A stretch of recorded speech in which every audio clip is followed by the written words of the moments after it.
Hello and welcome to opening day here at the York Baseball Field here in Elmhurst, Illinois, where the York Dukes take on the Palatine Pirates.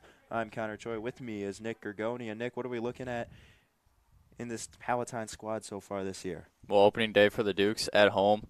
Ryan Sloan on the bump, at least to start the game. The report is he will only go the first inning in today's matchup, as pitchers in the beginning of the season tend to ramp up their pitches, have a lower pitch count beginning of the season, and then as the season goes on, they do pitch more pitches and get deeper into games. Should only pitch probably one inning. Two max is what I've heard. It's all dependent on the pitch count, and that's just what you were talking about. Pitch count's the biggest thing, especially early in the year with this being their first game. Their game yesterday against St. Viator got canceled, but they play tomorrow at Dooley Health and Care Field against Glenbard East, where Sloan will have to go again. Yeah, and the Pirates, this is their third matchup already this season, so they're 1-2. And Nick, this game really wasn't supposed to happen. It all happened because it was so cold yesterday. St. Viator called Coach Kalal and said, we're just not going to be able to play just due to the weather. So Kalal was scrambling to find a game knowing that the weather was going to be around 55 degrees today, and he was able to get Palatine to come out for a game. And that's why these two teams are facing off. You don't normally see these two schools face off in really any sort of athletic type of scenarios here. But Ryan Sloan's on the mound, and first at bat, number 23, Carter Monroe. Monroe, a two-sport athlete. If you are familiar with the basketball team, you may have saw Monroe play basketball early in the year. First pitch of the season is in there, swing and a miss for strike one. Yeah, Sloan's going to work at a pace. It seems that he's going to fire it in there. Called strike two, beautifully placed on the outside corner of the plate. Monroe takes it, and it is now 0-2. Sloan working at a high pace. The 0-2. This one's going to be outside and bounces to the wall.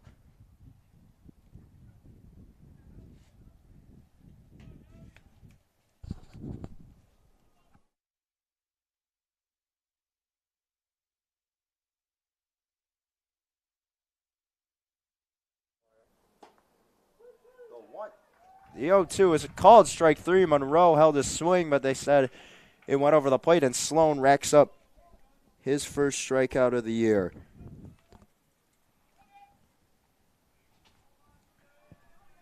Now digging in is Sean Wasserman,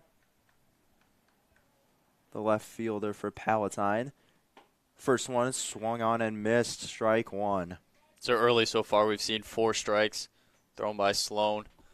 To only one ball and an 0-2 count. Slider that was way outside. Looked to bunt, and that's foul. The man behind the plate today catching Sloan is number 20, Noah Jones. Returning player on the varsity team in his senior year. A bit of a different look for this team that we've seen in the last couple years as Sloan gets him to roll over. This one's going to be fielded cleanly by Ruggieri and fired to first to Lazowski, and there are 2 away. It's quick 2 outs for Ryan Sloan, and now the pitch count is only at 7, so he'll probably only go this one inning, but does have a good pitch count and maybe see an appearance in the second inning. That was a nasty slider. That was a ball, but that had tons of break on it. Yeah, and he's got great control of the slider, Nick. He can place it almost anywhere in the zone. The 1-0, he goes back to the slider and gets it to break right over the heart of the plate for a strike. That's mostly what you're going to see, the fastball slider, maybe change up in there as well. Swung on and missed. He goes to the fastball and blows it right by Mulhern. Count is now 1-2. Sloan set. The pitch. Called strike three. Sloan gets him looking, and a 1-2-3 inning for Ryan Sloan with 2 looking strikeouts from the Palatine Pirates, as Toby Peterson will now have to go out to the mound and try and shut this lineup down. Jeva, Danko, and Fleming, the first three up for the Dukes. Bottom of the first coming up here. You're watching York Varsity Baseball here on York Sports Network.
We welcome you back to the bottom of the first here, where Toby Peterson takes the mound for Palatine, the 6'2", 180-pound lefty. Austin Jeva up, looks at a ball upstairs. Peterson topping out at 89 miles an hour with the fastball. He was an Illinois Future Games participant as well. A 1-0. Outside, so Jeva takes two good pitches from Peterson and makes the count 2-0. Well, that pitch was in the same spot, so Jeff at the plate realizes that. It was called a ball the first time. Takes it again. Ooh, looked like the same spot as well the third time. Now it's time called for a strike. Yeah, instead called for a strike, so it makes it 2-1. Peterson set, fires. Jeva fouls it straight at the dugout. Look out. Watch out. So the count evens out now 2-2.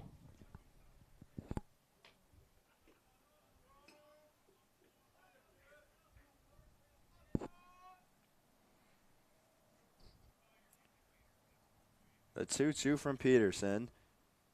Swung on and missed. Dropped third strike. Getting up, firing the first in time, and Jeva is down on strikes. One away. That slider had a lot of break to it. The lefty really having the ball start in the zone, then break way down inside. Jeff caught in a weird swinging motion. There's all that in a strikeout. Yeah, it was a great changeup from Peterson, and now lefty on lefty as Chris Danko digs in. First one swung on and missed.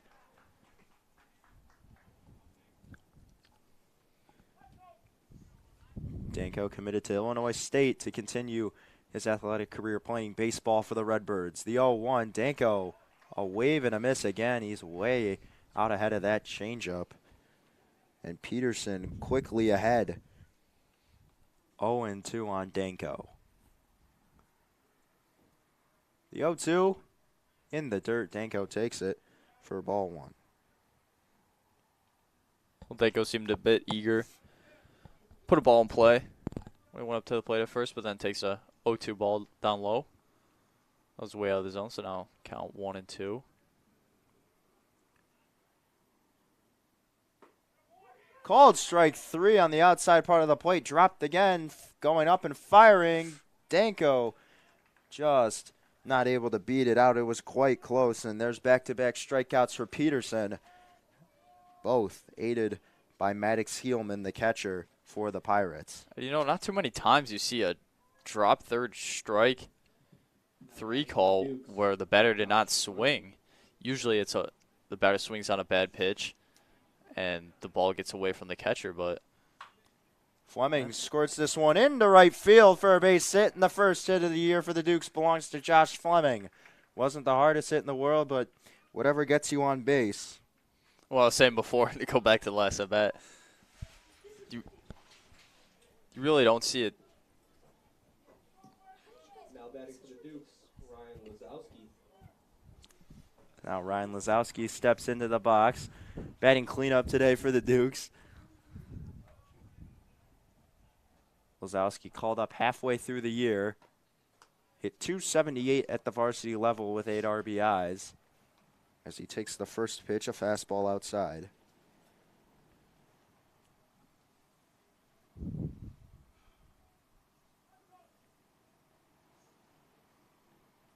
Peterson set and delivers a breaking ball that's going to be called inside. 2-0 now the count. You know, Ryan Lazowski, when he first got called up to the varsity team last year, he was off to a bit of a slow start, but then really got things going as he got into a groove. Showed his true hitting ability. 2-0. Lazowski takes a big swing and a miss. 2-1 the count now. Yeah, and Nick, you know, it's always hard to adjust going from JV to varsity. Just the speed difference and the pitching is just so great. Peterson steps off, and Fleming gets there with plenty of time. That was definitely not his best pickoff move. No, just a little. Yeah, not too many times you see pitchers use their best move on their first pickoff attempt. Oh, just a little, keeping him close. The 2-1 in there for strike 2. That was another one that the catcher just dropped. That was called for a strike, having a little trouble catching the ball. I don't know if they're not on the same page or if he's just having trouble with the mitt, but he's got to get that down eventually, Yeah, Nick. maybe a new mitt. Yeah, the first two batters were dropped third strikes. I mean, if this continues, he's really going to have a long day cut out for him.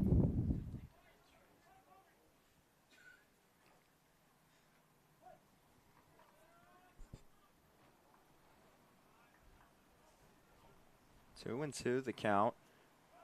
Lazowski fouls it straight back and out of bounds.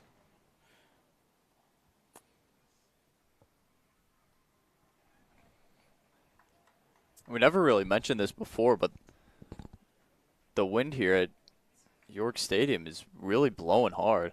And there's some pretty strong gusts of winds. That ball really gets up there. It could be a trouble for these fielders to bring in the catch. This one's outside. Count is now full.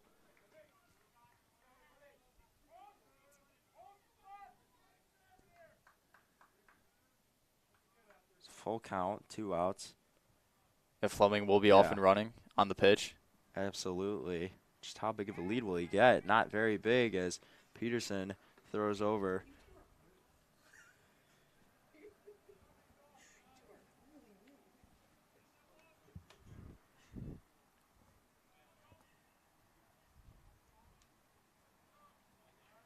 Now's got a bigger lead. First baseman behind him, the 3-2. Called strike 3. Lazowski caught looking, and Peterson, despite giving up the first inning base hit, strikes out 3 batters to escape, stranding Fleming at first. Yeah, I thought it was a bit high of a pitch, but anything close, 3-2 count, 2 outs. Umps usually expand the zone a little bit. Absolutely. Peterson, Sherman, and Wackler up next for the Pirates. Ryan Sloan going back out for his second inning of work. We'll be back for the top of the second. Okay.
All right, wait.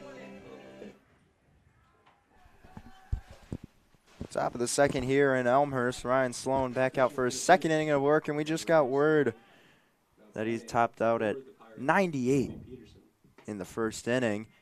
Toby Peterson in the box looks at ball one. Bunch of scouts behind the plate clocked him in at 98. 97, 97, and then 98. In the first start of the year, that's pretty impressive. Got to imagine he's going to hit triple digits at some point. Peterson, way late, fouls it back into the netting for strike one.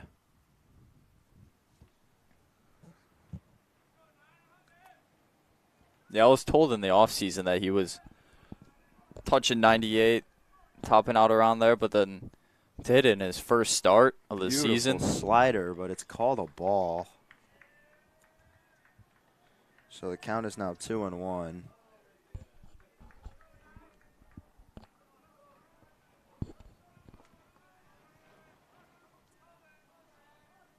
Two one from Sloan. In there, swung on and missed.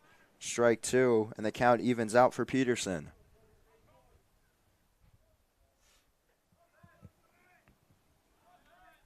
Two.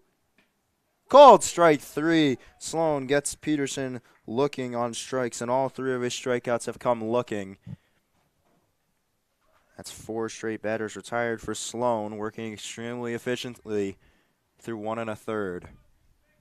Now Ian Sherman steps into the box, the first baseman. He looks at a first pitch slider that really looked like a good pitch. Sherman turned out, and the umpire must have bought it. Well, Noah Jones behind the plate caught it as a strike, but the umpire said it went around the bounds. Yeah, framed it perfectly. This one straight up, and it goes behind Jones and into foul territory.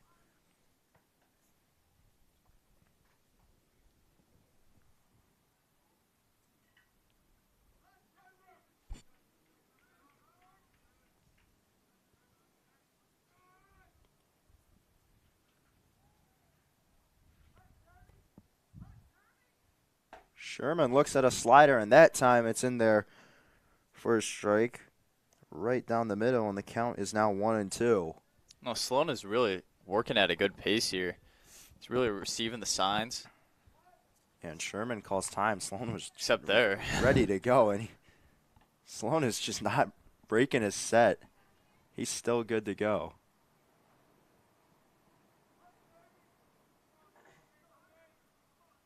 The 1-2. Couldn't get Sherman to bite on the slider. Sloan misses outside, and the count evens out. Now 2-2.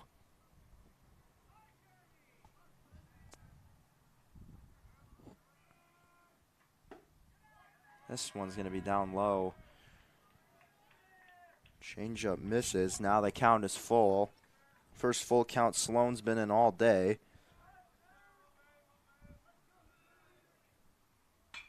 And this one, diving stop by Lazowski. He knocks it down. Sloan's at the bag, and they're able to retire Sherman on a beautiful play. What a play by Ryan Lazowski at first base. Extending the body, diving, putting the body on the line, stopping the ball, then getting up and making a good toss over to Sloan. Going over the cover first base. Gets you out pretty easily. Pirates, Morgan Walker. Morgan Walker now steps in. Swing and a miss at a big slider from Sloan. And it's 0-1. Well, see, that started down the middle, then it broke away outside. It's like, where did that pitch go? Yeah, Nick, you know, all the guys nowadays are talking about tunneling.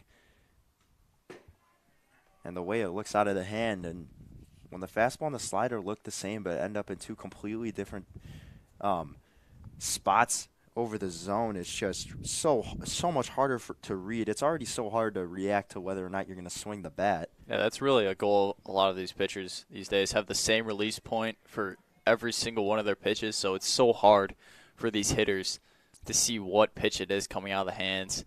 That's just a big advantage to the pitchers if they can really get that down.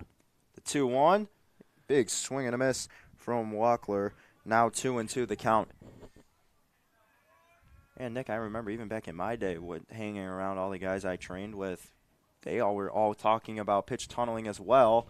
Called strike 3. He gets Walkler looking. All 4 of Sloan's strikeouts through 2 innings have been looking, and Ryan Sloan off to a sensational start. Score remains 0-0 after the top of the second. Pizzinski, Ruggieri, and Gami up for the Dukes. We'll be back. You're watching York Varsity Baseball here on York Sports Network.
Hughes launches this one in the left field, down the line. Going to third is Ruggieri. Heading to second is Hughes. And he's in there for a stand-up double. And now with 2 outs, the Dukes have runners on second and third. Noah Hughes with 2 outs. Getting it done. Pulling the ball down the line. The primarily pitcher. Giving the Dukes life on the offensive side of the baseball. And now they look to Noah Jones Now batting for the Dukes. to knock some runners in. Jones, the starting catcher, was the backup last year behind Jack Rosmus. Jones looks at a breaking ball for strike one.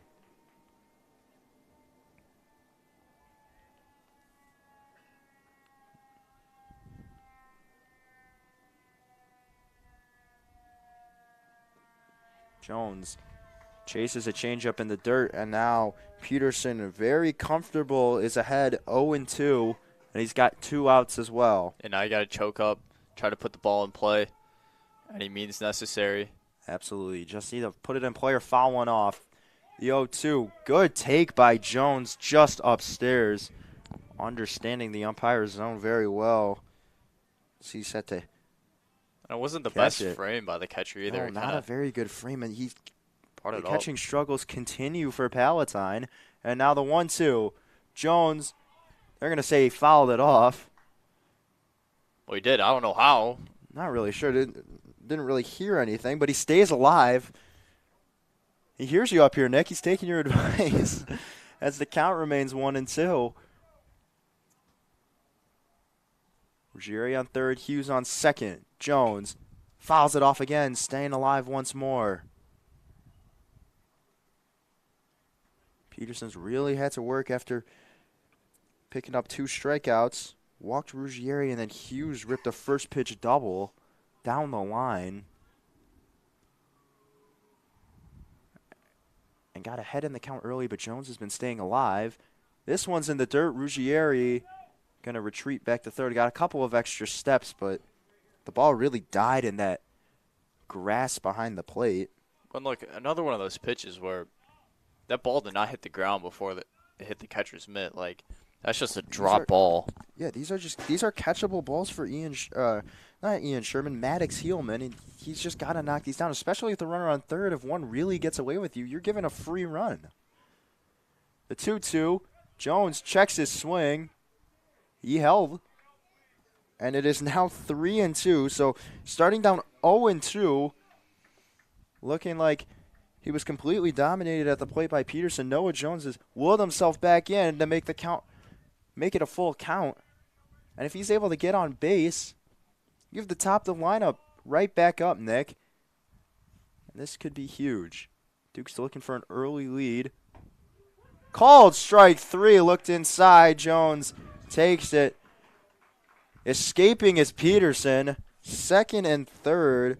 Peterson strikes out yet another Duke, and he's got 6 Ks through 2 innings, but Duke's showing they're able to hit him as Jack Lonergan takes the mound for the Dukes. Still a 0-0 game here in Elmhurst. You're watching York Varsity Baseball here on York Sports Network.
Top of the third here in Elmhurst. New pitcher for the Dukes. It's number 11, Jack Lonergan, the lefty. Now pitching for the Dukes, Jack Here Lonergan. to face 7, 8, and 9. Hauser, Heelman, and Riley.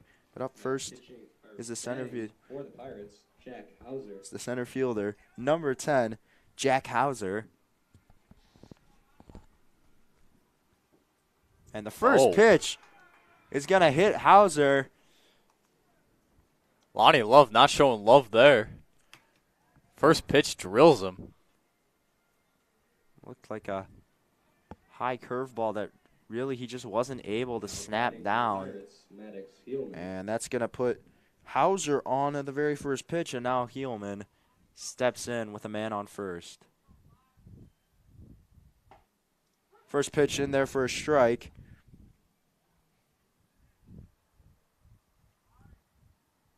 Lonergan, one of the JV team's top pitchers last year, stepping into the role as the number 2 lefty on the team. Number 2 or 3 lefty, as there's a fly ball for Danko. Danko backpedaling, and he's going to make the grab. The wind just kept pushing it forward, but Danko able to track it down. The wind blowing left to right, kind of out towards the left field, right field line there, excuse me, out to the outfield a little bit. No wind. I'm saying that ball's hit more towards the left fielder than it is to Danko. But now Riley steps in with 1 out and a man still on first base. This one inside for ball 1.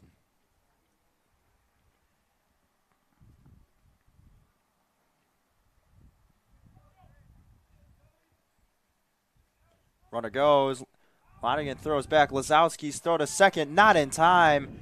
It'll be a stolen base for Hauser, and that puts a man in scoring position for the Pirates. Well, that is what they teach. If you get caught, picked off, you're just supposed to run, sprint straight ahead, and dive into second base hoping that you beat out the throw. I mean, absolutely, because very rarely have you ever seen, like, when have you ever seen someone beat the pickle play? Almost never. And swing and a miss at an upstairs fastball. Riley couldn't catch up, and now it is 1-1.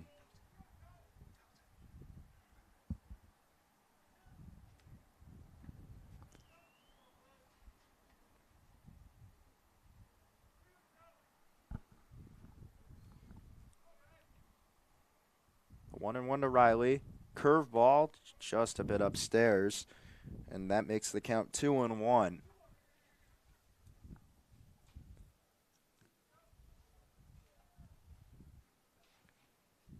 2-1. Fastball right down the middle, called for strike 2.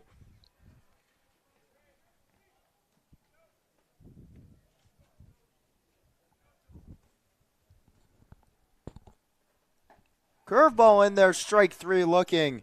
Riley gets caught, and now there's 2 away, but it brings up the top of the lineup with a man on second. Carter Monroe stepping in, struck out looking his first time up. And hitters, usually they sometimes freeze when they see that high breaking ball. They're not expecting this, expect it to stay up there and just breaks in at the top of the zone. First pitch to Monroe is upstairs.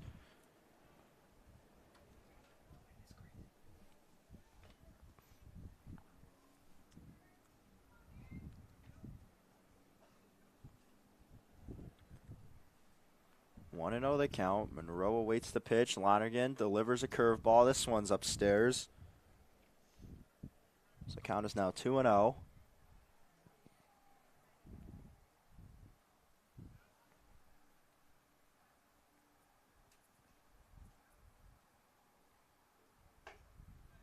Ball 3, a fastball up and away. So Monroe way ahead. I'm sure he's not going to give him anything close to a hit here. As a runner on first does not really hurt you at all. It actually gives you a force out. Yeah, play with 2 outs. Takes the walk. You go to any base, first, second, or third, just step on it now for the easy out instead of going all the way to first. And I don't think you have the automatic take sign in that situation. Just like you said, with the man in scoring position, I think you just take a big swing at it, and if you swing and miss, you're still ahead 3-1. But as the pitcher, Lonergan, you can't give him anything to hit. Ball 1 upstairs, so Lonergan, 5 straight balls. yeah, running into maybe a little bit of control issues after striking out Riley. Wasserman grounded out to Ruggieri his last time up. And this one's hit high, but this one is likely going out of play. Hughes won't have a play on it. Yeah, anything pulled down that right field line is just going to go foul. I mean, with this wind, you saw that thing up in the air. It's completely curved towards St. Charles Road. Hopefully no cars are being hit. Yeah, we've heard a couple cars hit. A couple dents. A couple dents, you know. Some windshield break. Fastball looked good, but umpire's going to call it a ball, so that's 6 balls in the last 7 pitches. The count is now 2-1. Lonergan comes set. The delivery. Curveball called strike 2. That was beautifully placed. And the count evens out as it is now 2 balls and 2 strikes. That's a big pitch with 2 outs, runners in scoring position. You want the count to be 2-2 instead of 3-1. 2-2, 2 outs. This one's just poked right at Lazowski, who's able to make the play. And Lonergan gets out. A little bit of traffic, but not much of an issue. Still no hits for Palatine, but they did get a man in scoring position. Lonergan escapes. Danko, Fleming, and Lazowski up for the bottom of the 3rd. Coming up here on York Sports Network.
Welcome you back, bottom of the 3rd, here at the York Baseball Field. Austin Jeva leading things off, takes strike 1.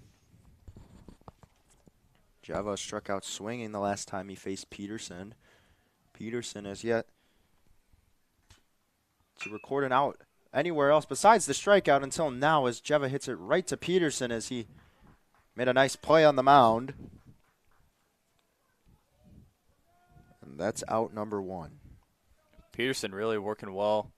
He's given up 2 hits, but no runs, obviously. 6 strikeouts. He's got the first out of the inning. With only 2 pitches. Chris Danko now stepping in as he takes first pitch up high, and he struck out his first time as well. Went down swinging. Just took 2 swings that just did not feel like his normal swings to me, as he's going to take a breaking ball in there that ended up right down the middle of the plate. And Danko is now facing a 1-1 count. Good eye, lays off of the pitch low and away. So 2-1. Yeah, I'm not sure if it's totally intentional, but at least right now, Chris Danko's really opening up on his swing. Causing it to look a little awkward, but... Swing and a miss. on the fastball. Now 2-2 is the count.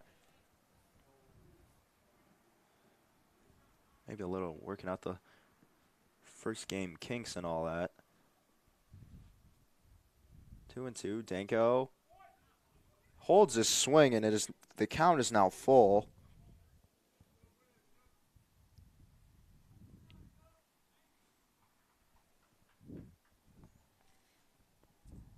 Peterson set the pitch.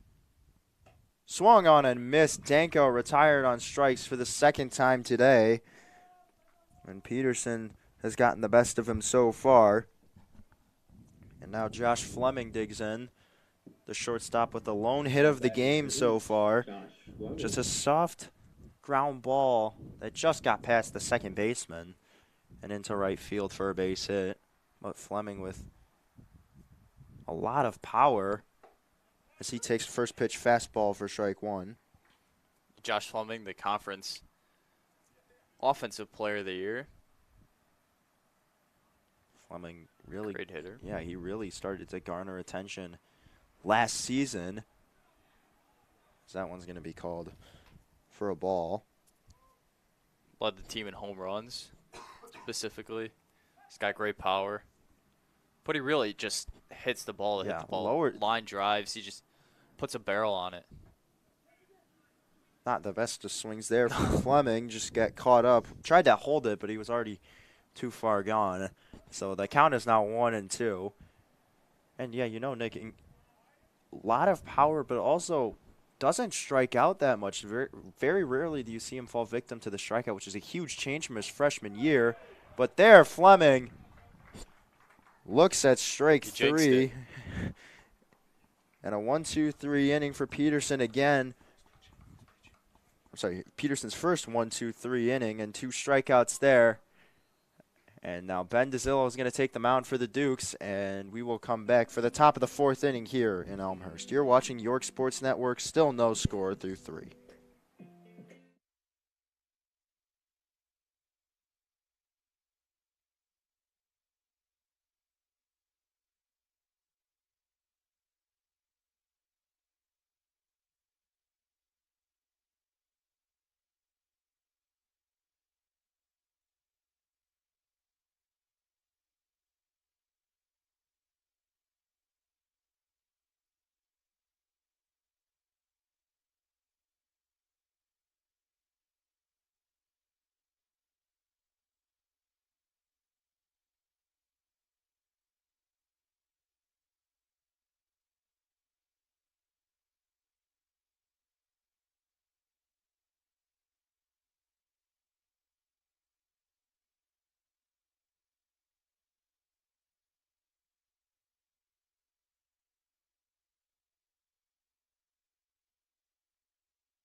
Welcome you back for the top of the 4th inning here. Ben DeZillo, the new pitcher for the Dukes. Sean Wasserman leading it off.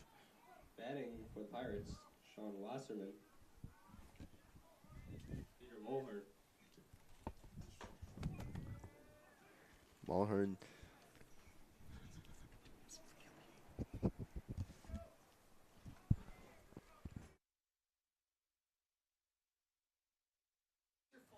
Second pitch is inside, ball 2.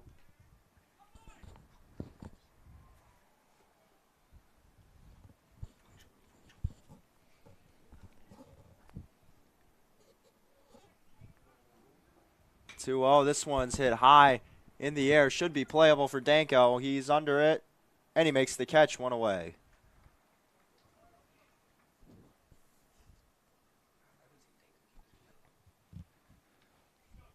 Bendazillo, another one of those juniors, making his first appearance on the varsity team, his first appearance on the mound, specifically.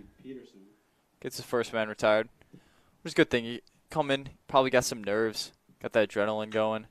Gets Peterson to roll over on the curveball. Ruggieri steps up, fires the first 2 away. So 2 relatively quick outs there for Bendazillo. And now he's got 2 outs. Now he's in the zone. He's like, okay, like let's go. We're confident. Time to do your thing. And he gets to the 3 and 4 hitters. So now the lineup's starting to get a little weaker, but it's still a threat here with Ian Sherman stepping up. Sherman, the first baseman. This one bounces in the dirt and misses 1-0.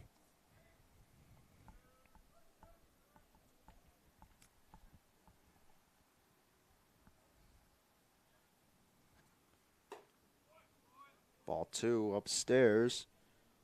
So DeZillo files behind once again. There's not been a head in a count so far. This one inside, now 3-0. And I think this has got to be an auto take here. Yeah, for it's a Sherman. take. He's thrown 6 pitches. 5 of them have been balls. 1 was right down the middle, so. DeZillo finally Call the gets strike. one over. There we go. Umpire probably extended the zone just a tad on that outside corner, He hadn't giving really, the pitcher a strike. Yeah, I hadn't really been calling that. But DeZillo able to get it over. Good frame by Jones. But this one's upstairs. Ball 4, so Sherman heads to first. And that'll bring up Morgan Walkler, who struck out looking last time. 0 for 1 today. Morgan Walkler. Do our bats against Sloan really count, though? Like, the odds are stacked way against you, man. Just got to let that at bat go. Start from fresh. Absolutely. First pitch from DeZillo is a slider in the dirt. So once again, falling behind early.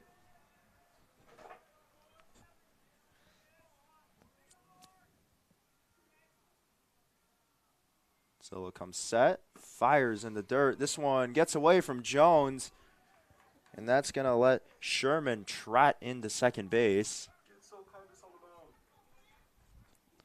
Well, Jones has been solid behind the plate all game so far. Let's one go by him, but obviously pitch was in the dirt. It's definitely still a wild pitch. Yeah, I mean, it's hard to handle. Just point out how great he's been doing behind the plate compared to Palatine's catchers. Had some trouble even catching the ball.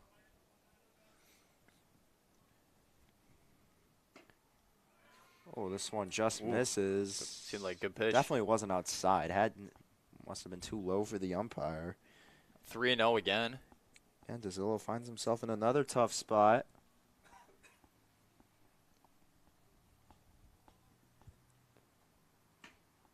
This one outside, ball 4. Another walk for DeZillo in 4 pitches. So now first and second with 2 outs. And Jones goes out there to talk things over with his pitcher. And that's going to bring up Jack Hauser. Well, a couple of pitches that Bendazillo has thrown for strikes have been put in play. How many strikes has he thrown so far? Like 3? He's thrown 2. 2, and both of those have been in play, so the rest are balls. Yeah, and I think if you're Jones going up there to talk to him, you're saying they're not hitting it hard when they put it in play, so just get it over and let them hit it. This one's tipped for strike 1. You know, at the beginning of the season, now it's nice out today, but in colder weather, it's usually a pitcher's battle. Like, you don't see a lot of, like, high-scoring games in the cold when the summer gets rolling around and, like, hitters really get in a groove. There's a pop fly for Hughes, fighting the sun, but he makes the catch. There you go. DeZillo escapes the trouble and is able to retire the side. And now, no score through 4.5 innings, but the bottom of the 4th coming up. Lazowski, Pazinski, and Ruggieri up for the Dukes. 0-0 here. Bottom of the 4th coming up.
welcome to the bottom Now batting for the Dukes. of the fourth. Lazowski. Ryan Lazowski leading things off here.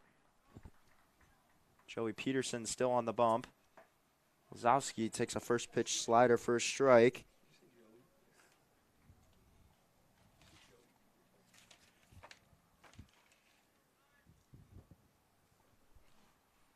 The 0-1. Lazowski swing and a miss. Just a tick behind the fastball, and he falls behind 0-2. Nick, you know something interesting? Palatine's being no-hit, a combined no-hitter right now through the Dukes pitchers. Well, it's only through 4 innings, but 4 innings in a 7-inning game. nonetheless, impressive. Have gotten a few guys on base, so guys in scoring position off walks and 1 hit by pitch. They're just not hitting the ball that hard. The balls they're putting in play are just soft contact, weak contact. Well, this is a 0-0 game, so anything can happen. Anything can happen. I mean, the 1-2 upstairs, and now it's 2-2. The count evens out.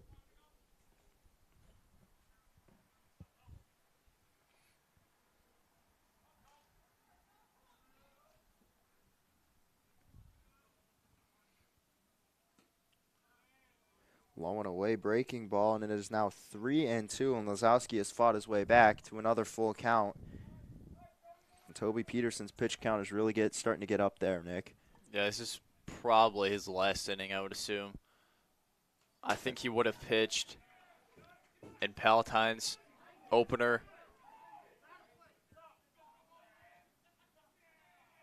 And ball is out of play. They said, well, got by the catcher, and Lazowski thought he had a free base at second, but well, they're going to talk. They're going to talk it. Yeah, they're going to talk. They're going to talk it over. I'm not sure where it would be out of play. I'm trying to look. I think right it got now if it went under and got stuck the fence. They make Lazowski go back to first. Not really sure where the ball was, but the catcher never put his hands up.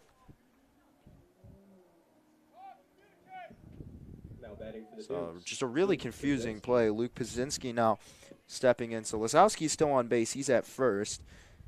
Pazinski struck out swinging his first time up, and Palatine's got an arm getting loose. Pazinski chasing an outside fastball. Swing and a miss for strike 1. Well, like I said before, this is more than likely Peterson's last inning of work. I assume he would have pitched in Palatine's home opener, or opening game, beginning of the season for them. Now in his second time out there, his pitch count is a little more extended than like Ryan Sloan's today. Pitched 2 innings. He's up to probably 4 innings now of work. So nonetheless, great outing so far from Peterson. Duke's so trying to end it on a bad note for him. Back-to-back pickoff attempts, but Lazowski able to dive back in time. That was a great at-bat by Lazowski, too. Working the count from 0-2 to getting a walk. I mean, those are impressive at-bats there. Pazinski showed bunt before the pickoff. We'll see if he does it again. He does. Infielders crash, and Pazinski lays it down. This will eliminate the double play. A slight hesitation. Pazinski can't beat out the throw, but he's able to move Lazowski, and he gets his job done perfectly. Placed bunt there for Luke Pazinski, and he moves Lazowski into scoring position with Nico Ruggieri up, and there's one away. That was an absolutely perfect bunt execution, like you said there, Connor. I mean, getting the first baseman to field the ball, getting away from his position at first, covering first base. No chance of getting Lazowski running down to 2, so just had to settle for not at 1. Ruggieri takes the first pitch upstairs. And nothing like the good old sacrifice, right, Nick? Don't see too much of that anymore. Now what the Dukes really hope here is, well, obviously for a hit, but if anything, just have a ball get by and move that runner to third with only 1 out. Then you could hit a sac fly, any ground ball to the right side could score a runner in a 0-0 game. Any runs are big. Yes, the first run still looking to get across. Ruggieri checked his swing on that last pitch, so it's 2-0. This one, hit. Nearly hits him. So it is now 3-0, and the control is starting to be lost by Toby Peterson. This is a take right here. Nico in both his at-bats actually has gone up 3-0. Shows bunt, takes ball 4. I don't think he was ever going to lay one down. So Ruggieri takes the walk, but now there are force outs. And batting for the Dukes, Gurgone. there's going to be a potential pitching change or just a mound meeting. It is the first mound visit of the game, actually. No, second. Jones went out to talk to DeZillo earlier. Yeah, coach. Yeah, first coach visit. Someone's getting loose in Palatine's pen, but they look nowhere near ready to get in this game. No, I think it's just to settle down first. Usually the first time is to settle down, and then the next mound visit in an inning is when they get pulled. Liam Arnold getting loose in the pen.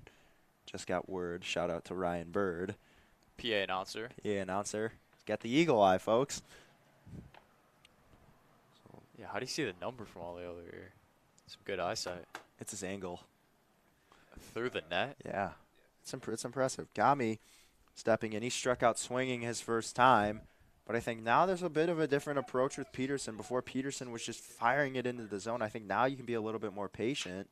But Gami pokes this one to first base. This could be trouble. Gami not able to beat it out. Was very close, but he moves the runners. And now we find ourselves in a similar situation as before. Second and third, 2 outs. Well, this time Noah Hughes steps up to the plate, who hit a double off Peterson in the second inning before. So now dangerous hitter up for the Dukes with 2 men in scoring position with 2 outs. Another hit would score 2, you'd think. Big cut and a miss on the breaking ball. And wonder if Peterson might pitch him a little bit backwards, get his timing thrown off. I mean, last time he attacked the number 8 hitter with just a first pitch fastball. Goes back-to-back breaking balls, and Hughes falls behind 0-2.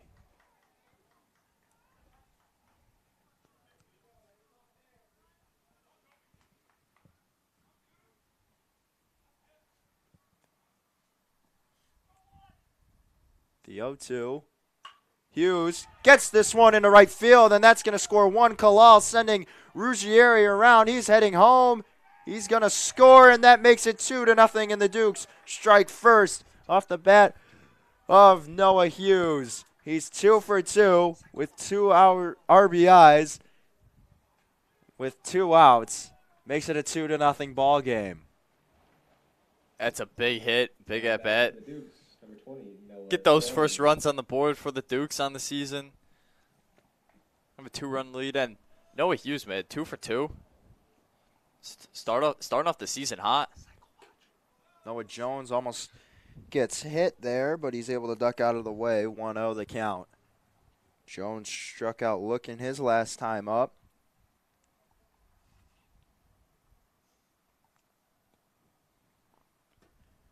This one low and away, so ball 2. Well, now either you're going to have the starting lineup come up next inning or with men in scoring position in this inning. So big opportunity for the Dukes to continue to extend their lead. Wave and a miss for Jones. And right now all the offensive production is coming towards the bottom of the lineup, mostly from one man, that being Noah Hughes. Nick just really, there's been no stopping him today. Hughes takes off. Jones checks his swing. They said he went around, so that makes it 2-2. Hughes gets the free base, and now he's in scoring position. Well, that's all you want, to be in scoring position now. Another hit. It's got to be. Should bring him in. Had to have been a hit and run some good situation there. Jones definitely had the must swing mindset on, and he takes ball 3. So the count is now full. Full count, 2 outs. Hughes on second base. Jones in another big spot to extend this lead to 3 if he gets a base hit. He takes ball 4, and Jones is on board with 2 away, and that's going to bring up the top of the lineup, just like you said.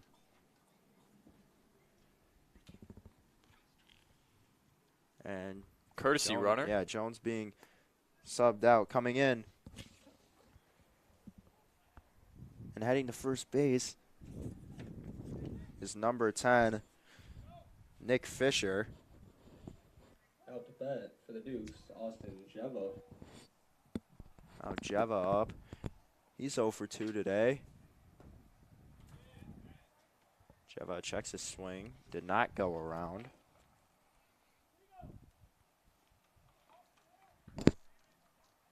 Interesting appeal.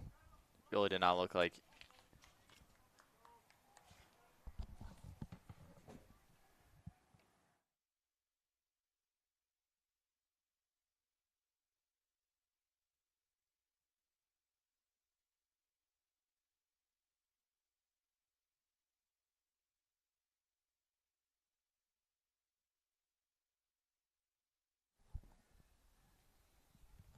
Jeva fouling the last one away. Now 1-1. This one's going to clip him in the foot. He's going to get to first on the hit by pitch. That one had to hurt. That hit all bone there, obviously. It made a thud on contact, and there's no meat down there at that foot ankle area. And that'll be, it's going to be it. Liam Arnold going to get the call. So pitching change here for the Pirates. We'll be back after the break. Peterson's day is done.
Now Pitching change for the Pirates. Arnold. Number 35, Liam Arnold. For the Dukes, number 19, Chris And stepping Danko. into the plate with 2 outs and the bases loaded is Chris Danko. Danko 0 for 2 with 2 swinging strikeouts. But he's in a prime position to get a run onto the board. Only 2-0.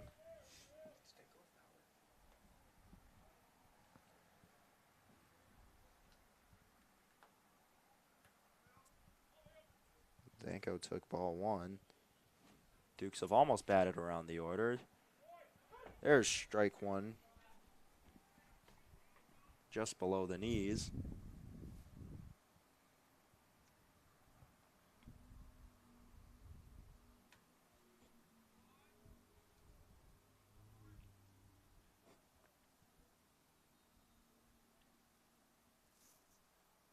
The 1-1.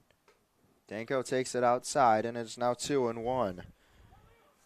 This is where you want to be. You want to be up at the count, so the pitcher is forced to come to you with no bases open.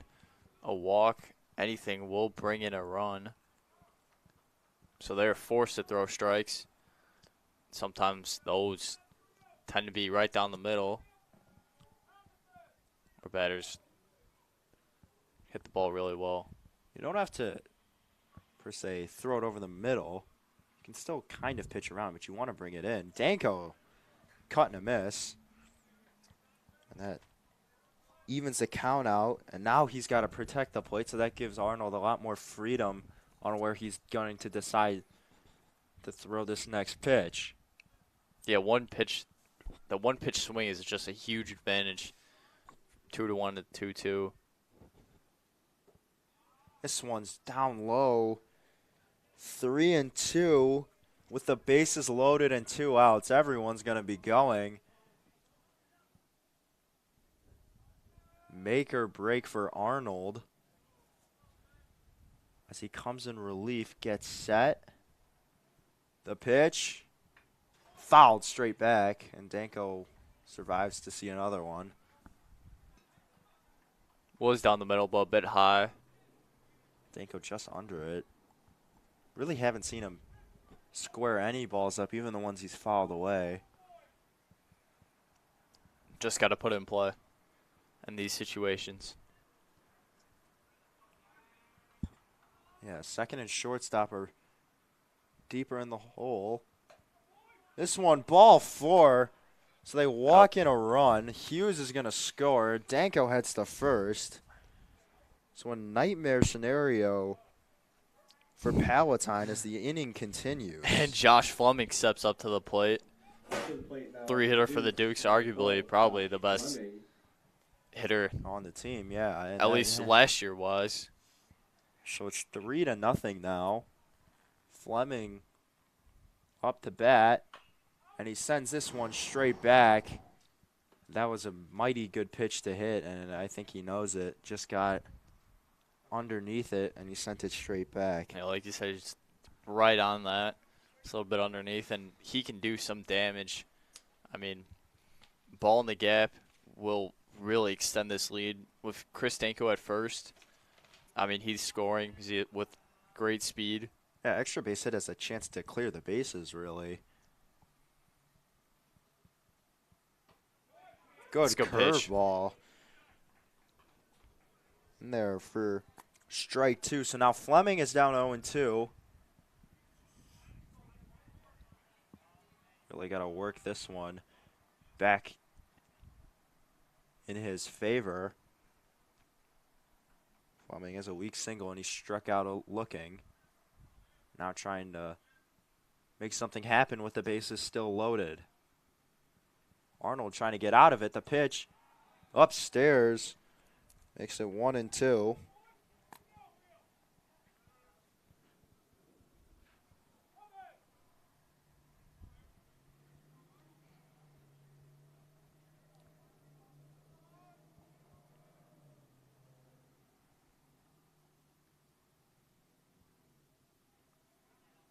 Arnold gets set, delivers in the dirt.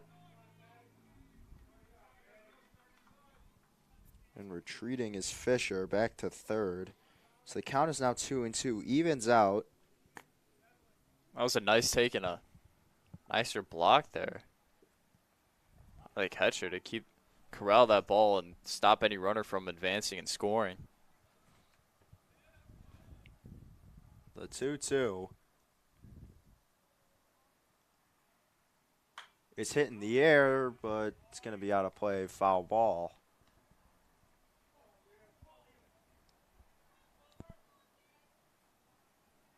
That pitch was high. That was a ball. Josh Fleming going up there and still making pretty good contact on the foul ball. Dukes have nearly batted around the order with Lazowski on deck. He led the inning off with a walk. Yeah, this is a very long inning.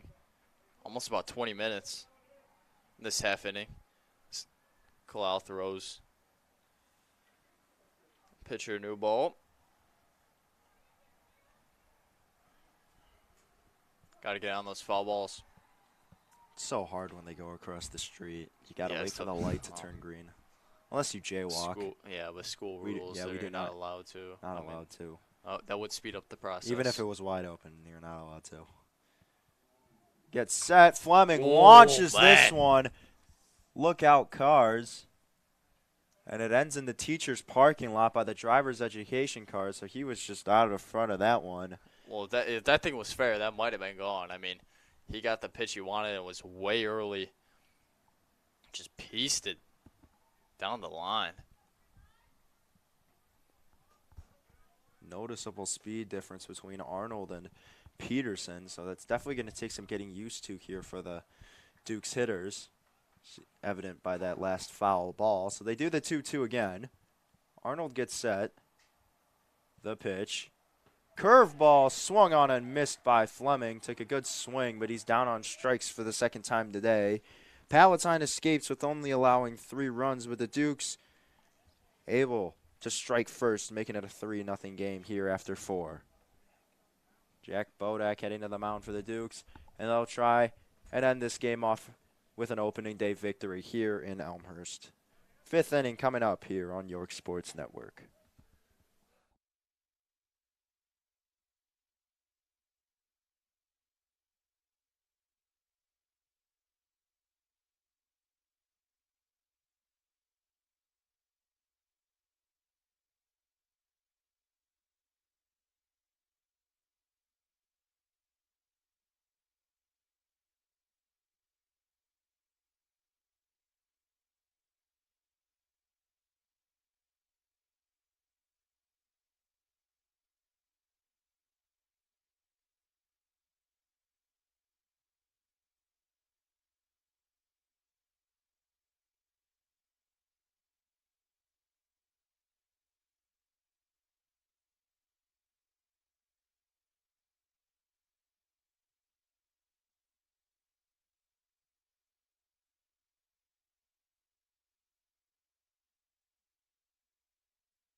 Now pitching for the Dukes, Jack Bodak. Top of the 5th here in Elmhurst. York with a 3-0 lead. And Jack Bodak on the mound. First pitch slider swung on and missed by Maddox Heelman for a first pitch strike.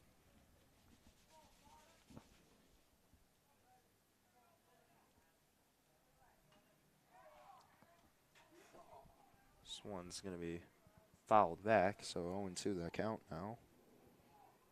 Those 2 nice sliders to open up his pitching appearance here. And the top of the 5th. 3-0 game. Dukes took the lead the last half inning. Bodak's 0-2. Called strike 3. Ring him up and sit him down. Jack Bodak starting off his appearance strong. Striking out Heelman, and now Joe Riley.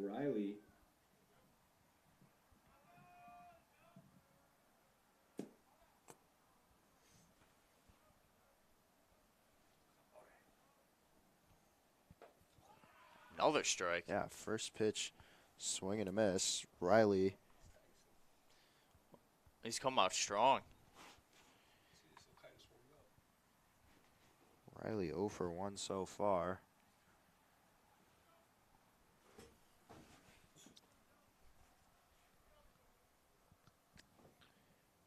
struck out looking his last time up against Lonergan.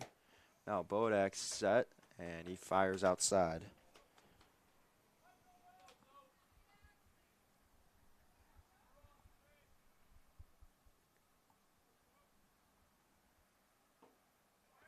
Called strike 2. And now Riley at risk here. Bodak.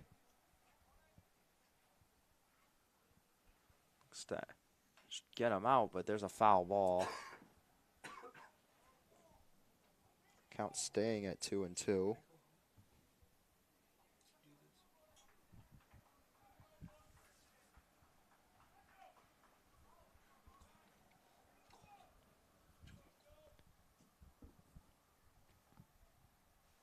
Bodak's 2-2. Curveball in the dirt. So the count is now full for Joe Riley. Another 0-2 count. Turn into a full count. Full count again. This one's poked out of bounds, heading towards St. Charles. So another foul ball. Going into the street. Across the other side. Towards York's football stadium. Football team had a great year. Ball 4. Ball 4. So Bodak loses Riley and walks him. And that's going to bring up the top of the other order. Carter Monroe, 0 for 1 with a walk. Reached bases last time up.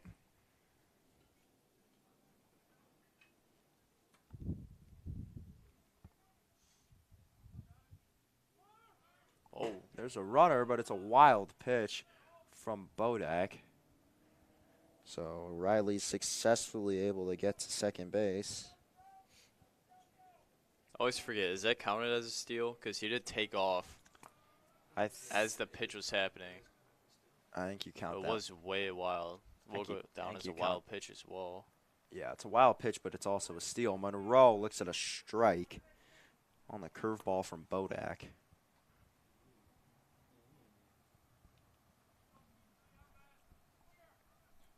One and one. This one lined into center field. The first hit of the day for Palatine. Danko gets it in. And now there's runners on the corners with the Carter Monroe base hit. Bodak came out firing with 4 straight strikes, including 1-2-3 pitch. First batter got him looking, and now struggling these next 2 batters. Yeah, Walked 1. Lost Riley on the walk, and then now he gives up the base hit to Monroe. Then Wasserman shows bunt, pulls it back. It's a strike. I don't think you necessarily be bunting in this situation. I think if anything you want to sacrifice fly, and the Dukes on the other side will look for anything on the ground because they have a chance to turn 2 and end the inning. No damage done with 1 out. Yeah, that's 0-2 so far. Now they count. And Nick, I think before with the bunt, I think he could have pushed it towards first, but now obviously can't do that anymore. And there's a swing and a miss. Bodak swords Wasserman. That is what you call a sword. Sends him back to the dugout. So Bodak's second strikeout of the inning couldn't have come at a better time. Now you don't need a double play to end the inning. You just got to get 1 out. But Peter Mulhern. And that eliminates the force out. You could figure Monroe was going to second. So we'll get the stolen base. And then Mulhern now with runners on second and third. Bodak set. Mulhern hits this one high. This one going out of reach for Lazowski, but I think that one might have been called out of bounds, even if he made the catch. No, I don't think so, but I think it just drifted so far that nobody had any chance of getting that, especially with a righty at the plate. I mean, Noah Hughes in right field shifted over a little bit to the left side, so had to run a long way. Not able to get there, though. 1-1 the count to Mulhern.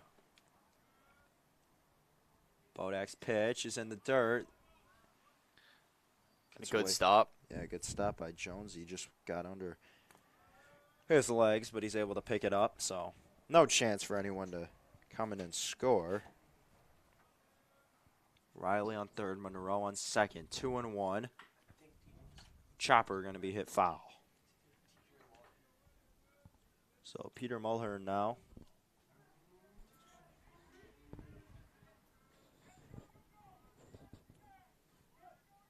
Faces a 2-2 count. Bodak trying to escape it.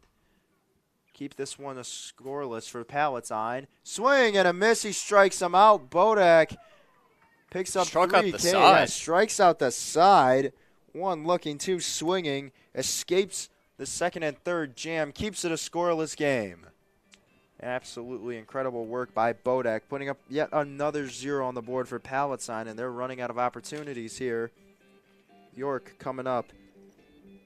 Slazowski, Pazinski, and Ruggieri here for the bottom of the 5th. You're watching York Dukes Varsity Baseball here on York Sports Network.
Welcome you to the bottom of the 5th inning now, Batting for the Dukes.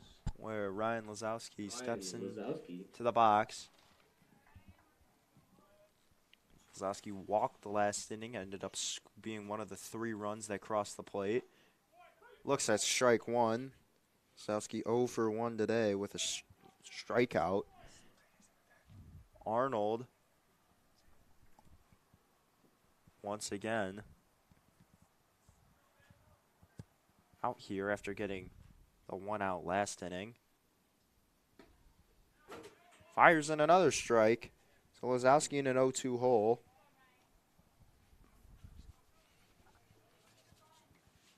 And Arnold has found that low outside corner that the umpire has been calling all day, and he's just exploited it so far, Nick. Lazowski's going to have to learn how to adjust. It's the 0-2 on its way. Upstairs, Lazowski takes the ball high. Lazowski now. Kind of choke up, trying to put anything into play that he can. Has not put a ball in play today with a strikeout and a walk in his first 2 appearances. A 1-2 from Arnold. Big curveball. The 12-6 just a little bit inside. So the count evens out now, 2-2.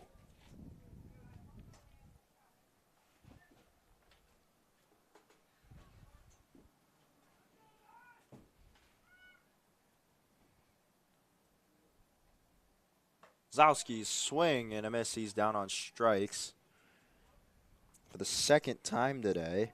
And that's going to bring up Luke Pazinski. Now up to bat for the Dukes. Luke Pazinski.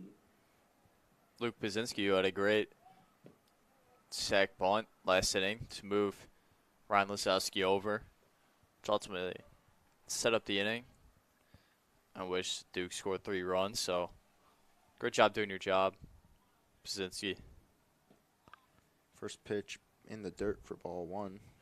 Needless to say, I think he will be swinging this time around. There's nobody on base, up 3 runs. I think you're trying to get a hit here.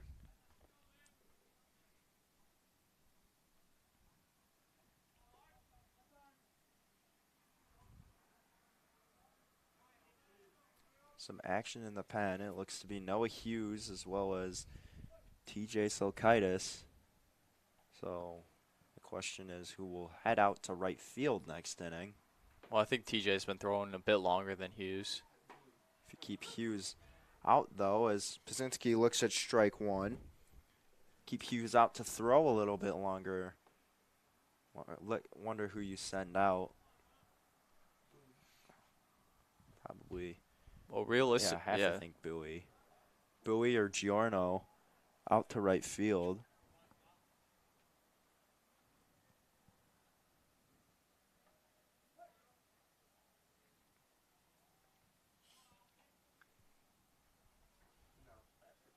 Arnold ready to go. Swing and a miss for Pazinski. Now he's got 2 strikes, 1 and 2. You know, those might be the 2 last pitchers that we see in this game, maybe. Yeah, 6 and hopefully for the Dukes, yeah, that's what they're hoping for. Taking 6 down and the 7. 6 and 7 innings. Pazinski checks his swing. They say he held. Oh. So that's going to make it 2 and 2. And I think Noah Hughes would be the closer. Yeah, you got to. Especially I think last year he closed out a few games for the Dukes, so has experience in that role. Also has experience as a starter, so maybe he'll can do it be all. switching time.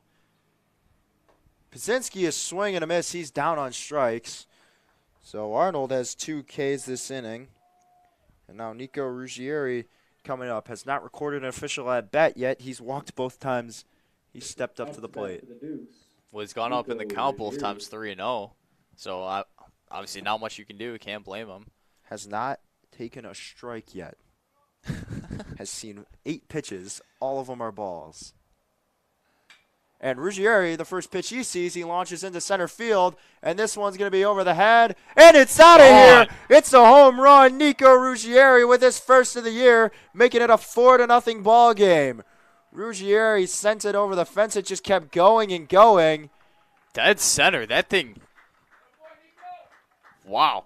Off the bat, I did not think that ball was getting out of here. And it just kept going. The outfielder looking around for it. Yeah, absolutely. Going back. It's At gone. first I thought it was off the wall, and it just kept carrying. And Ruggieri with the first home run of the season.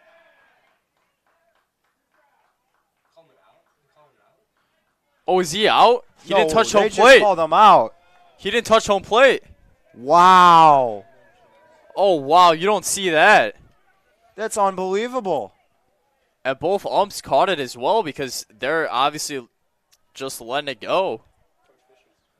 Coach That's Fisher is hot. I can't believe that. Man.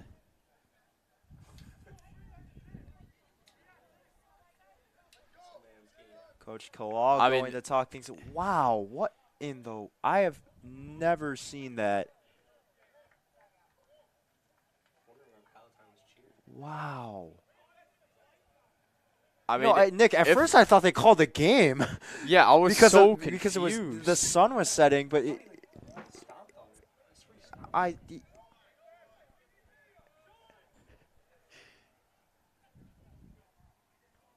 just don't. I'm beyond confused right now. Dugout's calling us to review it. They're watching Nick go down. I wish we had replay. I mean, we'll pull it up. We'll pull it up online. Pull up the stream.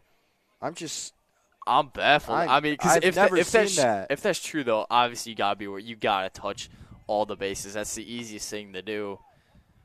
You just hit a home run. You gotta touch the bases, but I mean, he stepped on home plate. He stepped on home plate.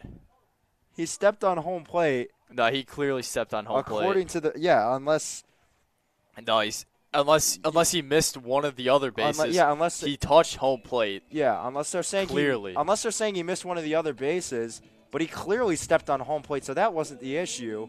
So it must have been one of the other bases. Nonetheless, it's an out. And Owen Shale behind the plate now, and TJ Silkaitis out to the mound. Will be back for the bottom. Top of the fifth or sixth. You're watching York Sports Network.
Back for the top of the sixth inning here For the Dukes, in Elmhurst. TJ Silkaitis.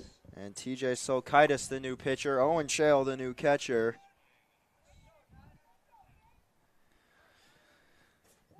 After I'm still trying to understand that. score remains 3-0.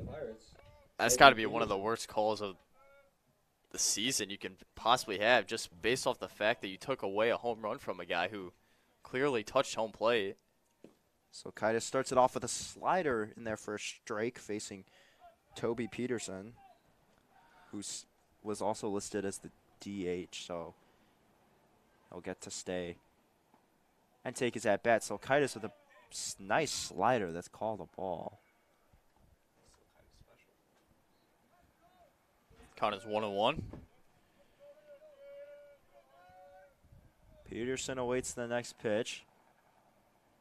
Silkaitis fires a fastball outside corner, beautifully placed. The count is now 1-2. Looked like the slider is more of a strike than that one. That one was way outside. Call for a strike. The thing with the slider is it's where it crosses the plate, not where it ends up in the hand. And that time he calls it a ball. So 2-2 the count.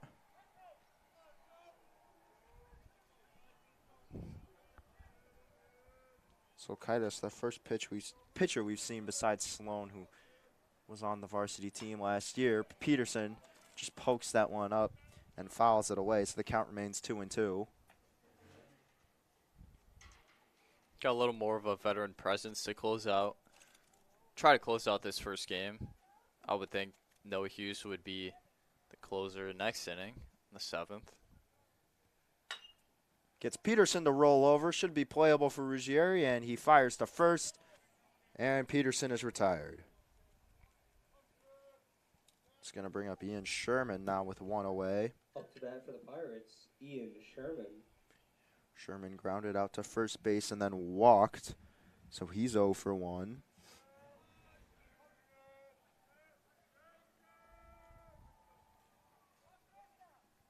Sherman, the big first baseman for Palatine, awaits the first pitch from Silkaitis. Slider in there for a strike.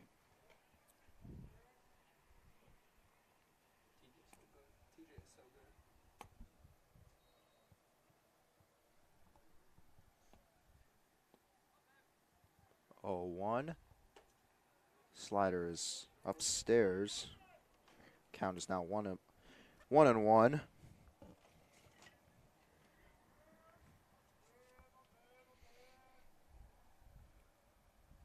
There's the pitch. Fastball up and away. Ball 2.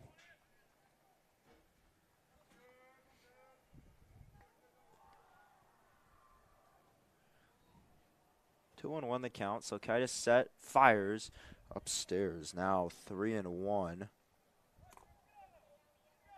Silkaitis has fallen behind. They're firing a first pitch strike. Set delivers. This one's fouled straight back by Sherman. Palatine with just one hit this entire game, a Carter Monroe base hit to center field. All they've been able to get off the Duke's pitchers.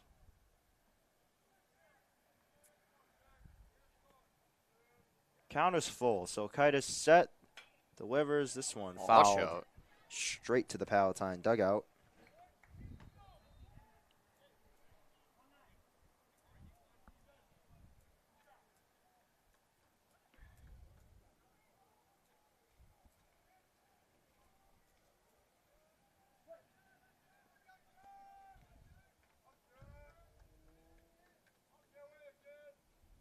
This one is inside, ball 4.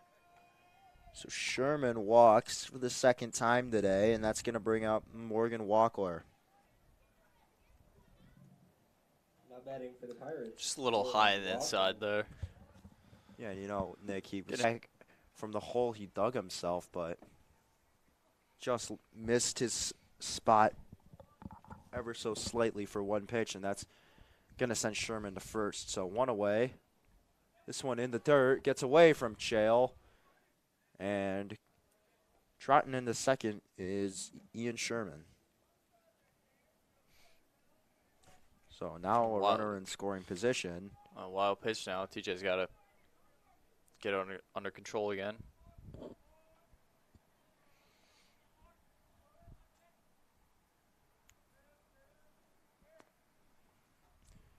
Walkler awaiting, and Silkaitis misses. Maybe Ball almost goes over his head. Jeez, that's a bad mistake. If that ball went over his head and into center field.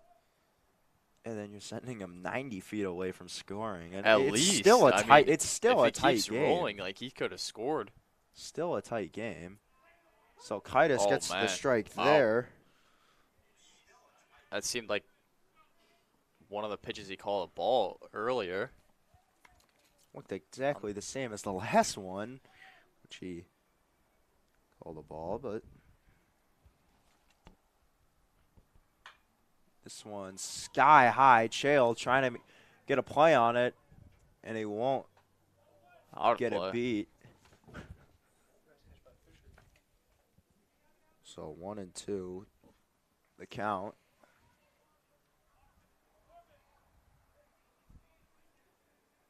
2-2.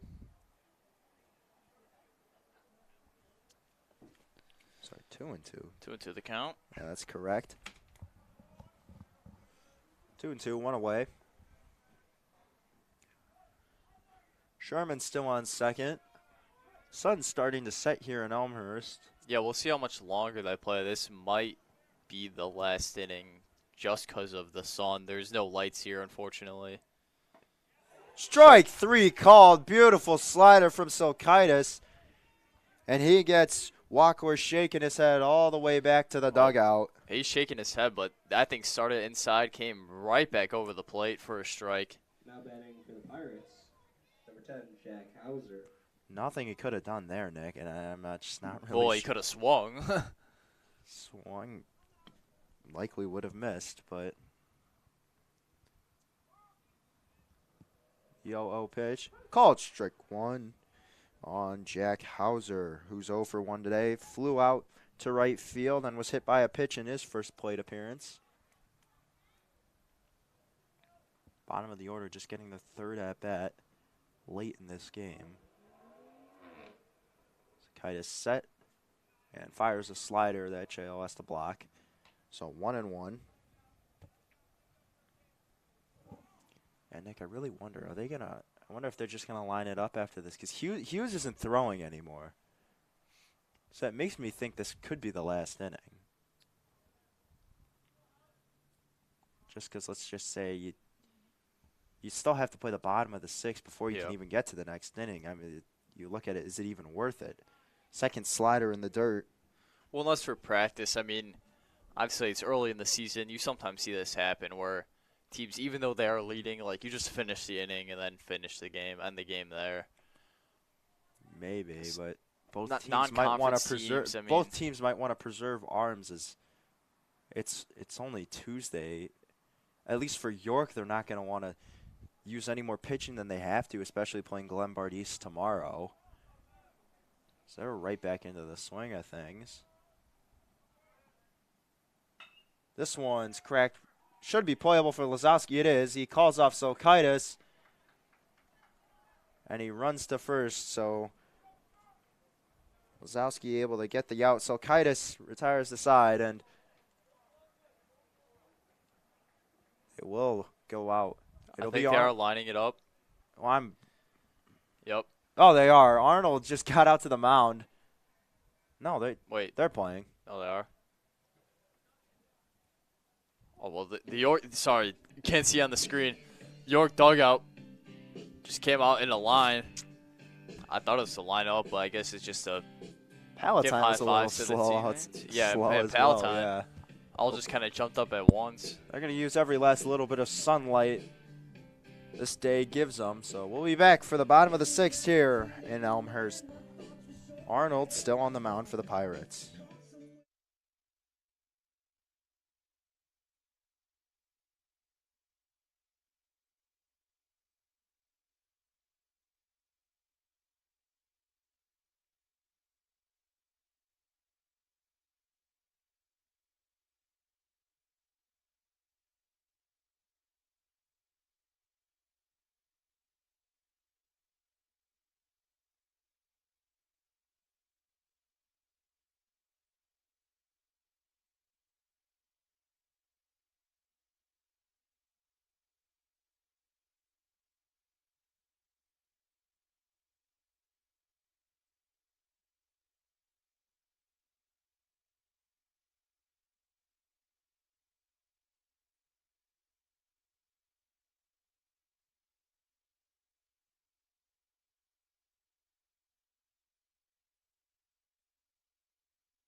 For the Dukes. Bottom of the sixth here. Gurgone. Drew Gami up for the Dukes. Takes ball one inside. Liam Arnold still on the mound for the Pirates. Gami 0 for 2. He's with a strikeout and a ground out to first base. Sun really starting to set. But Hughes is back out there tossing. Just in case. Never know. Fast inning. Yeah. Gami looks at ball two upstairs.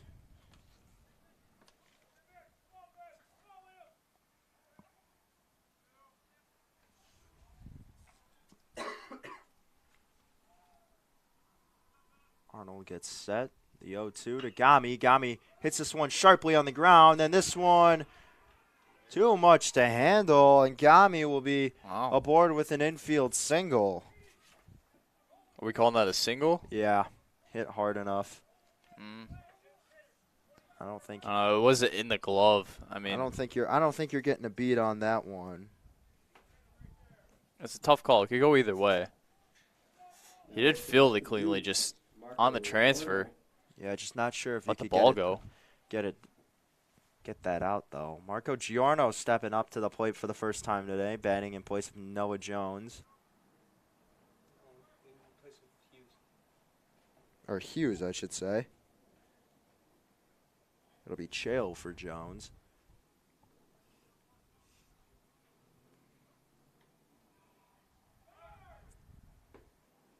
Taking off and getting there safely is Gami, so he'll pick up the stolen base. Didn't even get a throw No. out of Palatine's catcher. I mean, Great jump. It almost Great looked like, jump. I don't even think Arnold looked back at him, or if he did, it was quite early. But now there's a runner in scoring position with no outs for Giorno, who's ahead in the count 1-0.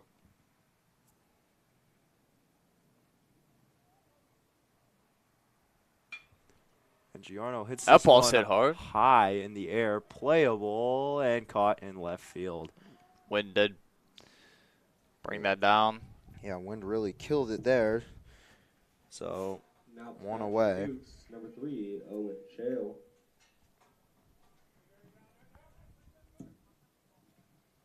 Now Owen Shale digs into the box for his first time today.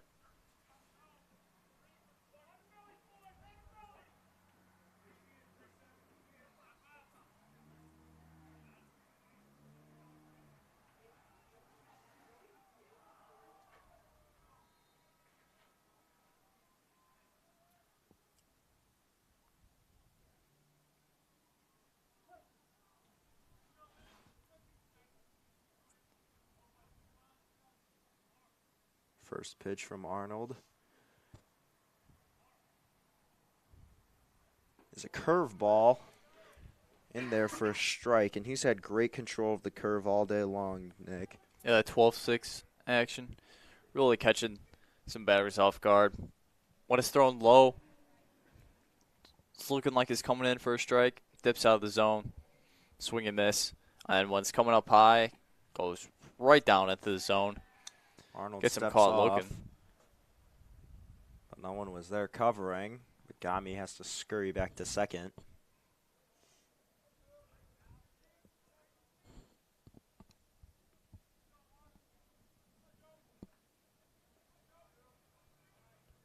It's got a pretty big lead. Arnold delivers. Chael, a big swing and a miss. That ball is way over the head. I'm down 0-2. The one out just trying to put the ball in play. If anything, advance the runner.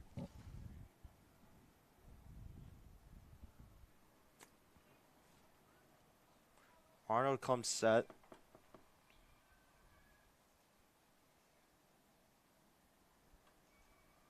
And the 0-2. Gami takes off. Chael sends this one high in the air, but I think it went straight back and out of play. Gami had a great jump again. Looking like he was going to get in safe, at least close play. Yeah, Gami with some great speed. Man, not only is the sun starting to set, Nick, it's also starting to get kind of cold as well. Yeah, the wind just ramped up there. Big gust of wind. No more sun. It's really starting to get chilly. Arnold delivers. Gami does not go. Chael takes a curveball outside. But, man, he's got a big lead, a big secondary as well. It's only a matter of time where you think he's going to take off. Because if he can move over to third base with only one out, that's when you're in a good position to score another run. Gami doesn't go. Chael takes upstairs once again, a fastball. Now the count evens out 2-2. That was a good thing he didn't go because that was almost a pitch out there. Fastball up high. That's what catchers want. Yeah, As a pitch out, easy to throw down because you're already up. Don't have to pop up. I mean, if he went there, he almost certainly would have been caught dead, barring a disastrous throw. 2-2. Chael sends this one straight back, and he stays alive.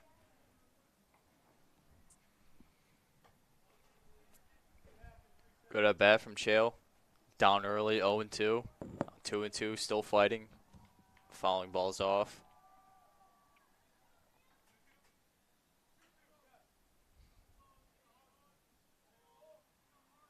He was done warming up, gonna come in. Arnold set. The 2-2 to Chael. Gami goes. This one's in the dirt, gets away. Gami pops up. But Arnold able to cover the base. And now the count is full with one away. Now you're just trying to put the ball in play. Try to get a fly ball, ground ball right side. Do anything you can to put the ball in play. Or draw the walk. Either way, got to get on base or bring the runner home. Infield does creep in, especially the left side, right side in a bit as well. Still on the dirt, though. Full count. Chael fouls it back once again. It was a very mature at bat from Owen Chael. Not biting on any junk. working the count, fouling balls off. Chokes up on the bat a lot. That's what you like to see. You know, if you hit a soft grounder right at someone, there's a good chance Gami could score with his speed. But Choi takes ball 4, and he Great at works the bat. count. Absolutely incredible at bat, Nick. And he's going to head to first base. And that brings up the top of the lineup. Courtesy runner Nick Fisher back out onto the field. And Austin Jeva. I would not be surprised. Now, first and third opportunity, 2 guys of great speed. I would think Nick Fisher would try to take off here or get caught purposely in a rundown maybe as well. Only 1 out, though, probably If not. he goes, I don't think there's any chance they throw down because he can't let the run. That Well, that was something.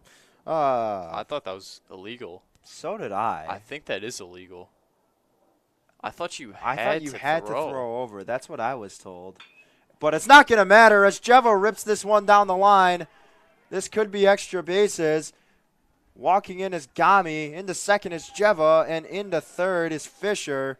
So a double for Austin Jeva extends this lead to 4-0. And RBI as well brings another run. 4-0 Dukes. As Jeva goes cleanly into second base. Great speed. Really turn on the Jets there. Wow, he's fast. Now to bat for the Dukes, number 19, Chris Danko. 2 kids again with great speed on the bases in scoring position. A hit here will bring both of them home, you would imagine. Danko still searching for that first hit. He's 0 for 2 with 2 strikeouts. Walked his last time up, and he takes ball 1 in the dirt. So that's another one of those long innings, Nick. I'm not sure they can play in the next inning.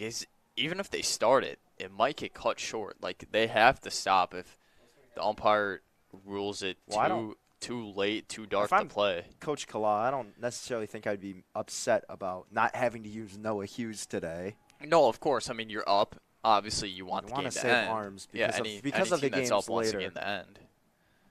And it's all about spacing the arms. And this is really kind of some of the issues the Dukes ran into last year was, a couple of their pitchers were hurt.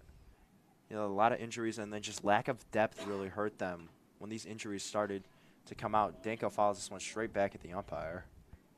It hits off the catcher or umpire's mask. I think the umpire got the best of it. Yeah, the umpire's mask. So 2-1 the count now.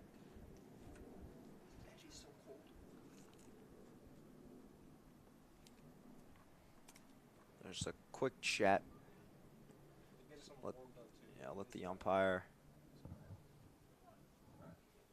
calm down. Now Danko ahead in the count 2-1.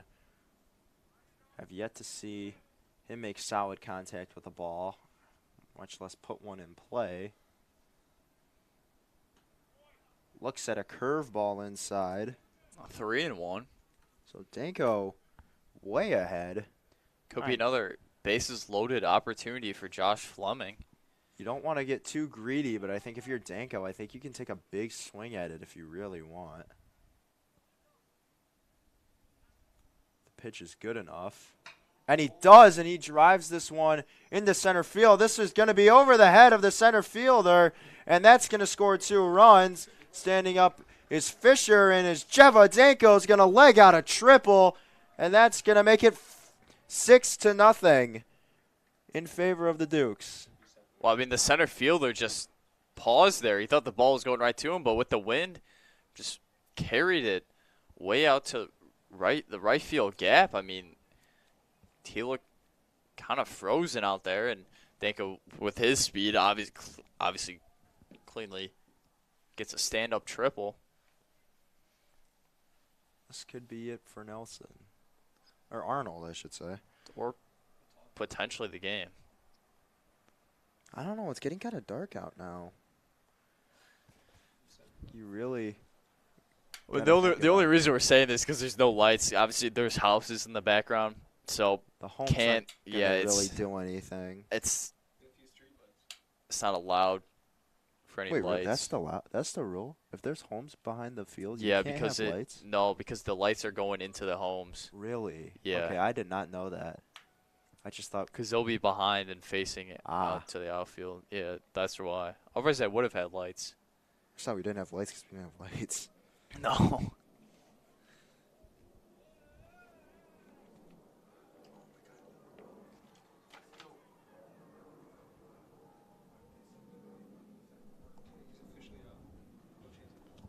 It's a long discussion at the mound here.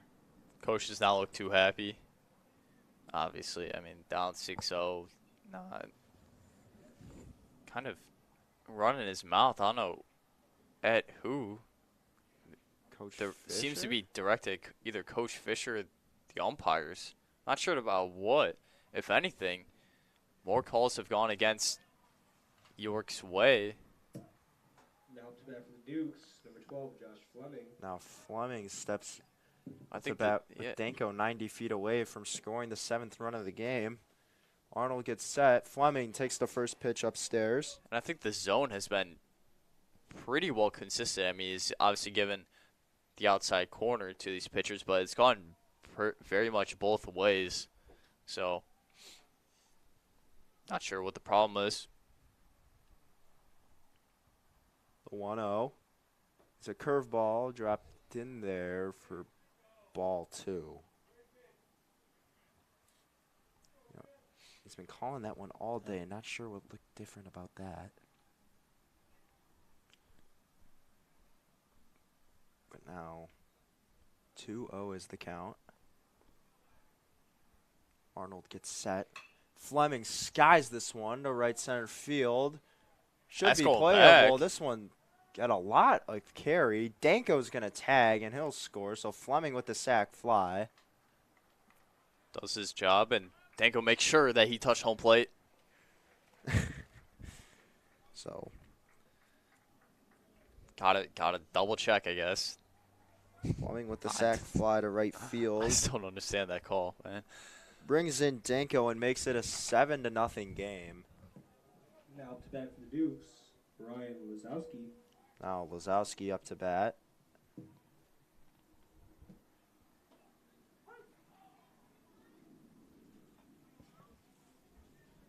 First pitch strike called on Lazowski.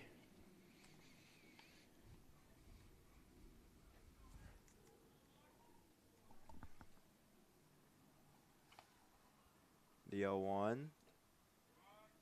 Bounces in the dirt. Evens the count out at 1-1.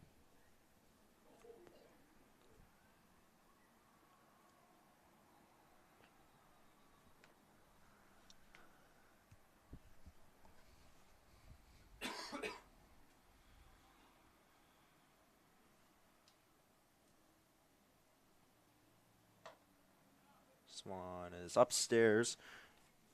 Makes it 2-1, 2-1 now. So Lazowski ahead for the first time this at bat.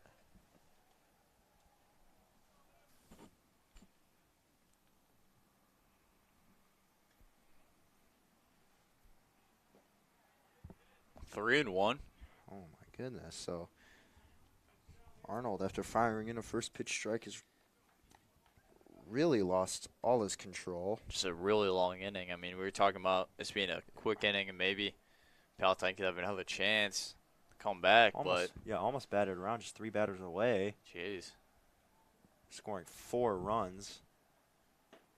Lazowski takes strike 2, so the count is now full.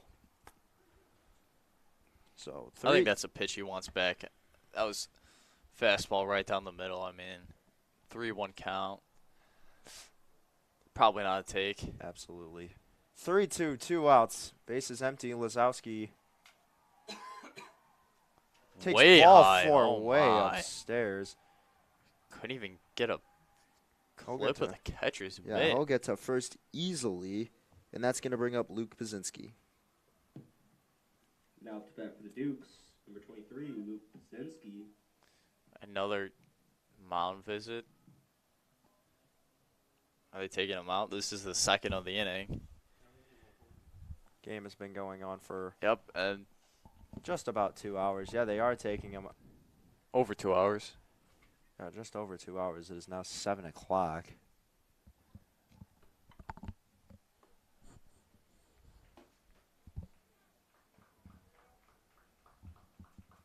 Now, Caden McPartland will come in and start to warm up. 7-0 here in the bottom of the 6th. You're watching York Sports Network.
Welcome you back as Luke Pazinski steps in, takes a first pitch strike in the bottom of the 6th. New pitcher is Caden McPartland.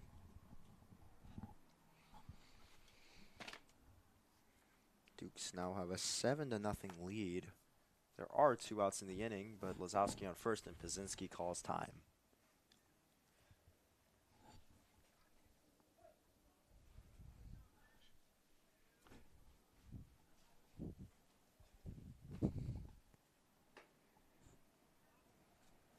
Next pitch is upstairs for a ball.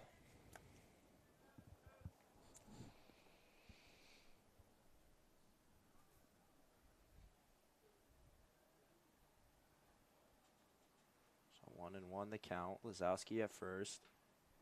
Swan outside. Ball 2.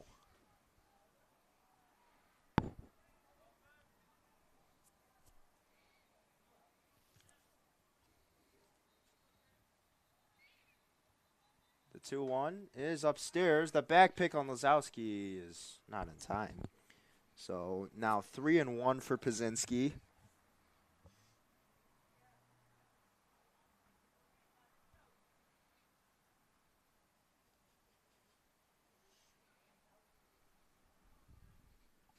Partland set the pitch. In there, strike 2. Gets away from the catcher. Lazowski halts at first base. And now the count is full. 3-2, 2 outs. Another ball that's just dropped.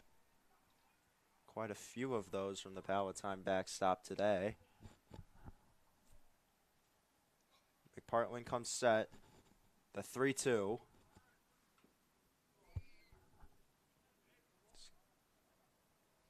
Gonna be fouled. Pazinski started Off the knob. Yeah, it started the swing, held it, but it just clips the knob. It goes straight down. So 3-2.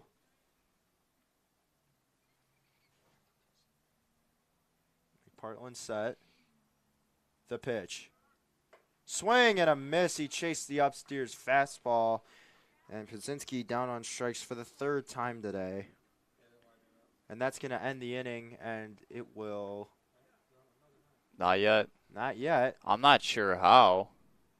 No, they're talking about it now. They're having a real I mean, at home, I don't even think you guys can see the outfield. Yeah, the camera's really So really hard to see. if they continue on, sorry if we apologize for the can't audio. see the game. Yeah, there's just lack of light. Oh, no, they're dropping the gloves. Yeah, that's it. Hughes Palatine's still ready throwing. to head back. Yeah. Hughes doesn't care. Hughes is still throwing. No one's taking away his pitches.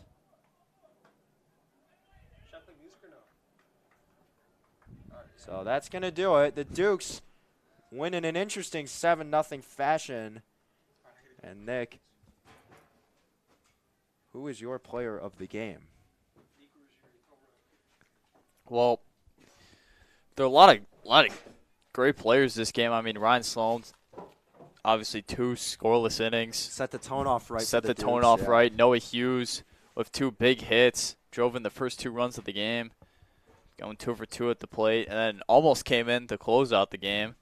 And then you have Deke Ruggieri, who had a home run. Technically doesn't count as a home run for some reason, but him too, who also had 2 walks on the day. So it's tough to choose. I mean, I feel like those are the top 3 in my opinion.